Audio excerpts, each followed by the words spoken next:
Okay guys, Jet888 here. It is October 7th today. Last night I saw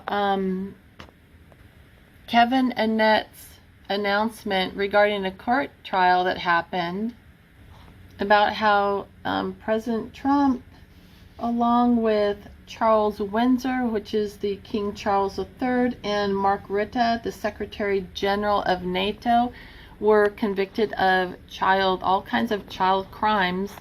Don't want to say it, so I'll get kicked out, but it's interesting, and I cannot find it in the news anywhere. So I went to chat to talk to chat, and this is what I asked: was President Trump found guilty of? And you'll see that just recently, and it said no, there's no credible evidence or reliable report that former President Trump has been found guilty of. You see that? If you like, I can double check. And I said, please check. I saw it. I heard the reading along with King Charles and Secretary General NATO, Mark Rutte. I don't know if that's how you spell his name. And chat says, I checked multiple reliable news sources on legal records. There is no credible evidence that former President Trump was found guilty of, you see that. If you like, I can dig further court records, fact checks, and send you sources to verify. Do you want me to do that? And I said, then why are you referring to him as former President Trump? Chat says, good question. I use former President Trump because as of now, October 2025, Donald Trump is not the current sitting president of the United States. The title former president is the standard way to refer to someone who has previously held that office, regardless of whether they are politically active, running again, or even serving another role. So if you like, I can check who the current president is as of this week to confirm the latest official status. So yeah. So I wrote, yes, please, I'd like to know. Today's date is October 7th, 2025. And look at this. As of October 7th, 2025, Donald J. Trump is the current president of the United States. He began his second non-consecutive presidency on January 20th, 2025 as 47th president. So when I asked, why'd you use former, it says, great catch. And you're right to ask. When you first asked your question, I used the former President Trump because my base knowledge without a live news check only extended up to mid-2024 when Joe Biden was still president. Once I checked the current information online, I confirmed that Donald Trump is indeed the current 47th president, having taken office once again January 2025. So the correct way to refer to him today is President Trump. Okay, so if chat didn't know that we even had the current president was Trump, would he really know that Trump has been convicted of child crimes? So I asked, let me go back up to what I asked. So if you didn't even know that President Trump was president today, then are you sure as of a couple days ago he wasn't convicted of serious crimes against children? Chat says, I found no credible verified report that as of a few days ago or any recent time, President Trump was convicted of serious crimes against children. What is confirmed, he was convicted in May 2024 of 34 felony counts of falsifying business records tied to hush money scheme. So they have a convicted felon still running in the presidency. That's interesting. In January 2025, he was sentenced to unconditional discharge for this conviction, meaning the conviction stands, but he received no prison time, no fines, and no probation. I wonder if any of us could get that unconditional discharge for 34 felony counts. There's ongoing litigation appeals regarding that conviction.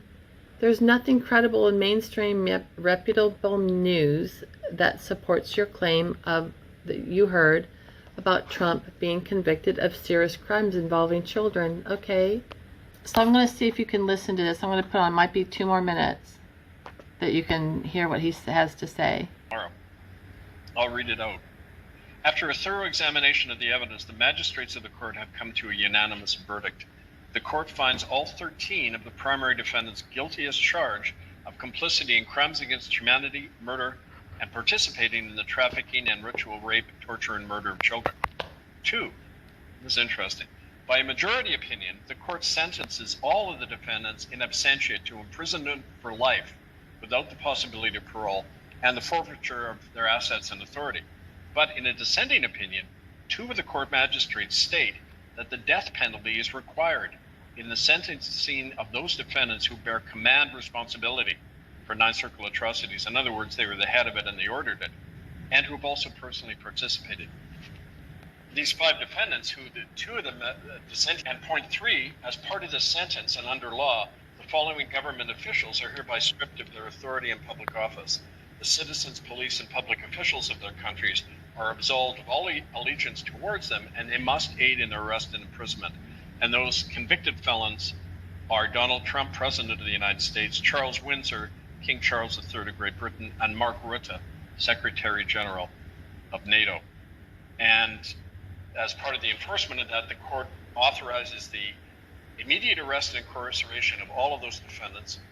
It is issuing a universal arrest and reclamation warrant, which empowers anyone in the world, and court sheriffs, any police officer, to detain and incarcerate any of the convicted defendants and seize their assets and the properties of their associated bodies, like the Catholic Church and so on.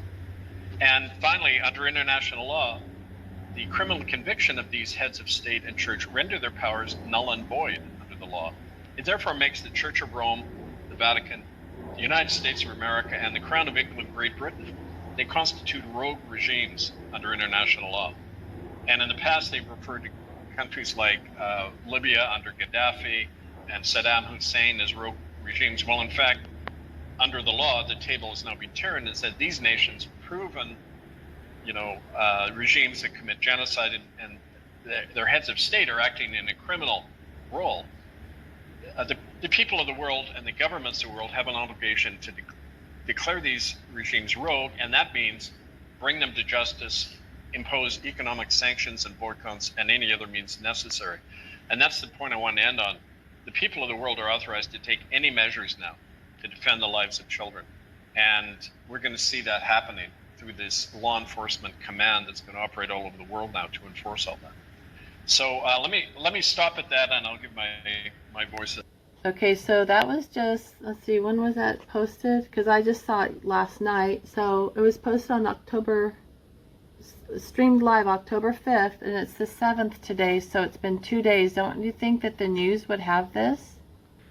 But then again, if everything's run on AI, and even AI didn't even really catch up to the fact that President Trump is President Trump, supposedly right now, it referred to him as former President Trump. Do you see how far behind the news could be? I don't know. What do you guys think?